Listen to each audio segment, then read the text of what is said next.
리뷰는 리뷰일 뿐 오해하지 말자. 나는 솔로 17기 광수와 옥순에 대한 리뷰. 지금 시작합니다. 이번 리뷰에서는 광수가 불안정한 연애를 선호한다고 말한 두 가지 이유와 똑똑한 성극기 스킬에 대해서 얘기를 해볼까 합니다. 제가 광수님에 대한 이전 영상에서도 얘기했듯이 자신의 어떤 남다른 성향적인 면 때문에 신우이 방치 축구 발언 등을 했을 수도 있을 거라고 보는데요. 그런데 저는 이번 4회차 방송에서 광수가 그런 발언들을 한 이후에 또 다른 두 가지 가능성들을 발견했습니다. 결론부터 말하자면 첫 번째 이유는 반전입니다. 아마도 16기라는 강력한 기수의 바로 다음에 나올 기수인 만큼 제작진은 뭔가 시청자들에게 흥미를 줄 수 있을 만한 요소가 필요했고, 그래서 17기 출연자들에게 이번의 테마는 반전으로 잡았으니 반전을 나타낼 만한 요소들을 하나씩 준비해왔으면 좋겠다 라고 미리 공지를 했을지도 모르겠다고 생각합니다. 물론 아닐 수도 있겠지만요. 저의 뇌피셜입니다. 하지만 반전에 어울릴 요소를 출연자들이 미리 준비해왔다고 가정한다면 잘 이해되지 않았던 부분들이 이해가 되기도 하네요.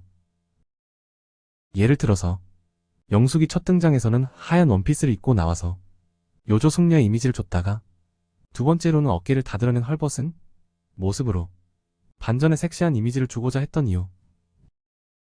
옥순이 자기소개에서는 흑염소 관련 가업을 하고 있다고만 밝혔다가 굳이 나중에서야 토익 강사라는 반전의 과거 직업을 공개한 이유. 안정감의 대표격인 의사라는 직업을 가진 광수가 자기소개에서 불안정한 연애를 오히려 선호한다고 얘기한 이유. 반전이라는 요소를 주고자 했던 게 바로 광수가 불안정한 연애를 선호한다 라고 얘기했던 첫 번째 이유일 수 있다고 봅니다. 두 번째 이유로는 성극기죠. 광수는 자신이 보기에 이 사람은 나와 연인으로 발전될 가능성이 낮아 보인다 라고 판단한 상대방들에게 미리 성극기 작업을 한 게 아닌가 싶기도 합니다. 상대방을 언제라도 거절할 비밀을 미리 만들어 놓은 거죠. 빌미라고 하니까 뭔가 좀 부정적인 느낌이 드는데요. 미리 거절하고 성극기를 해주는 것이 어찌 보면 나와 상대방이 시간과 에너지를 아낄 수 있는 현명하고 지혜로운 방법일 수도 있다고 봅니다. 눈치가 빠른 정숙도 광수가 똑똑한 성극기를 하고 있구나 라는 그의 이런 마음을 금방 캐치하고 제사라는 가치관 차이를 빌미로 나를 거절하는 거구나 라는 것을 감지하지 않았나 싶네요. 인터뷰에서 정숙은 제사라는 이런 생각의 차이를 극복할 수 있을까? 광수님이랑은 안 맞는다 라는 결론에 도달했다는 식으로 얘기하죠. 하지만 속으로는 당신의 마음이 그렇구나 라며 광수의 마음을 인정해준 것 같네요. 다만 정숙이 만약에 인터뷰에서 제사라는 가치관 차이가 있었긴 한데 그것보다는 그분이 아마도 저에 대한 이성적인 끌림이 덜하지 않았나 싶네요. 뭐 그럴 수 있다고 생각합니다.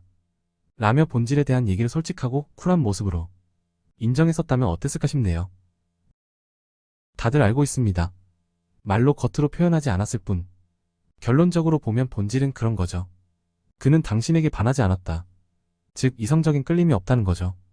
상식적으로 생각해봤을 때 확 끌리는 마음이 있었다면 지금 만난 지 며칠 안 된 사이에서 제사 얘기까지 나올 일은 없는 거예요. 정말 이성적으로 호감이 가고 끌렸다면 상대방이 어떤 사람인지 너무 궁금해서 그 사람에 대한 질문 폭격을 해대거나 혹은 그저 그 사람을 쳐다보기만 해도 시간이 모자란 겁니다. 제사, 방치, 축구, 신우 이런 부분은 생각할 겨를도 없는 거죠. 은근한 거절의 스킬을 사용한 거라고 봅니다. 남들 앞에서 굳이 상대방이 부족한 면모나 단점들을 꼬집지 않고 현명한 방식으로 거절하는 거죠. 아침 식사 데이트에서 광수는 방치 축구 발언으로 현숙에게 성극기를 하고 자기소개 때에는 정숙에게 당황스러울 만한 신우의 질문으로 성극기를 했다고 봅니다. 솔로 나라에서 함께 더 생활을 해보고 알아가면서 좋아지면 좋아지는 거고 아니면 그런 점들을 핑계 삼아 거절을 하거나 상대방으로부터 거절을 당하고자 하는 의도인 거죠. 굳이 자기소개에서 자신은 불안정한 연애를 선호한다 라는 발언을 해야 했던 이유는 아무래도 의사라는 직업의 안정적인 부분만 보고 자기 객관화도 안 된 이성들이 DM 보내고 무작정 들이댈 가능성이 많으니 그런 이기적인 이성들을 미리 떨궈내기 위해서 불안정한 연애를 선호한다 라는 얘기를 하면서 미리 쳐내려는 게 아닌가 싶습니다. 의사라는 안정성만 보고 이기적인 욕심으로 이성들이 다가오길 원치 않았을 수 있죠. 내가 이런저런 마음에 안 드는 조건들을 이렇게 제시했음에도 불구하고 진짜로 끌리는 마음이 있는 분들만 오세요. 쉽게 얘기하자면 짭은 가고 찐만 와라. 이런 마음인 거죠. 그래서 초반에는 좀 욕을 먹을 수도 있는 그런 발언들을 의도적으로 한 것일 수도 있겠다라고 봅니다. 그리고 옥순도 이런 똑똑한 성급기를 2차례 한 것으로 보입니다. 벤치에서 영철과 대화할 때 영철이 자신에게 호감을 보이니까 옥순은 솔로 나라에서는 아직 미래를 함께 할 만한 상대를 찾지 못했다며 은근한 성급기를 합니다. 그리고 광수와의 데이트에서도 성급기가 보입니다. 물론 두 사람의 데이트 자체는 즐거워 보이긴 합니다. 데이트를 마치고 돌아오는 차 안에서 광수는 다음에 데이트 기회가 있다면 옥수님 차 태워줄래요? 라며 애프터를 신청하죠. 그 말에 옥수는 네. 라고 답을 했지만 곧이어 뒤에 타실래요? 뒷좌석?